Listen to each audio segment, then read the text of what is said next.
ম্যাডামকে নিয়ে যাওয়ার জন্য কাতারের আমিরের প্রতি আমি আমার কৃতজ্ঞতা জানাচ্ছি যে তারা একেবারেই কোনো পারিশ্রমিক না, অর্থাৎ যেটাকে আমরা বলি রেন্ট না নিয়ে তারা এই অ্যাম্বুলেন্সটি দিয়েছেন। দেশনেত্রী বেগম খালেদা জিয়ার ওপরে যে বইটা তারা জবানবন্দির উপরে লেখা যে বইটা তারা করেছে জবানবন্দির উপরে, এইটা আপনাদেরকে পড়তে বলবো। তার জবানবন্দিটা যদি আপনি পড়েন তাহলে দেখবেন এটাই একটা ইতিহাস, এটাই একটা দিক নির্দেশনা, এটাই হচ্ছে সর্বশ্রেষ্ঠ রাজনীতি।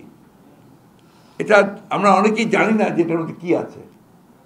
ওনার জবানবন্দি কোর্টে দেওয়া যে জবানবন্দিগুলো, এগুলো আমরা পড়া উচিত হবে বারবার করে। এই সূত্রে আমার মনে পড়ছে যারা এটা রচনা করেছিলেন, কয়েকজন করেছিলেন, অনেকে হেল্প করেছিলেন তাকে এই বিষয়গুলো, এই জন্মদিন তৈরি করতে।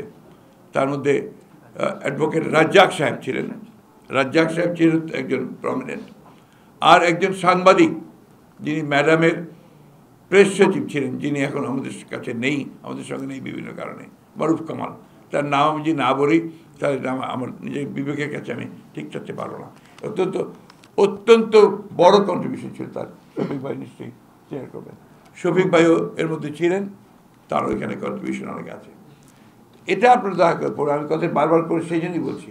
আজকে দেখুন এখানে আরোপ করেছেন অনেকে যে ইতিহাসের কি অমোঘ বিধান, যে কথা কিছুক্ষণ আগে আমাদের কয়েকজন বলেছেন যে আজকে দেশনেত্রী বেগম খালেদা জিয়া মুক্ত হয়ে তিনি চিকিৎসার জন্য লন্ডনে গেলেন এবং গেলেন রাষ্ট্রীয় মর্যাদা নিয়ে। তাকে সি অফ করেছে এবং তারা পথে পথে লক্ষ লক্ষ মানুষ তাকে সি অফ করেছে। ম্যাজিক হার্বাল টুথপেস্ট দূর করে দুর্গন্ধ সৃষ্টিকারী দাঁতের সমস্যা। ইয়েস, দেখাও তোমার ম্যাজিক। তাকে যেভাবে আন্তর্জাতিকভাবে তিনি যে সম্মানটুকু পেয়েছেন, কোথাও বাধা পেতে হয়নি আমাদেরকে। আমরা যেখানেই বলেছি যে এটা আমাদের দরকার, সাথে সাথে করে দিয়েছে, ভিসা দিয়েছে।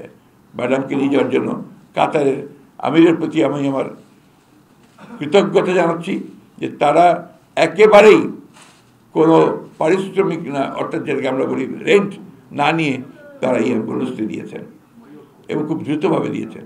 আমি ধন্যবাদ জানাই ব্রিটিশ সরকারকে যে তারা সেখানে তারকে যাওয়ার ব্যাপারটা নিশ্চিত করেছেন এবং সেখানে আমাদের যারা আছেন, আমাদের ভারপ্রাপ্ত চেয়ারম্যান তারেক রহমান সাহেব সহ, তারা সেখানে তার চিকিৎসার ব্যবস্থা শুরু করেছেন।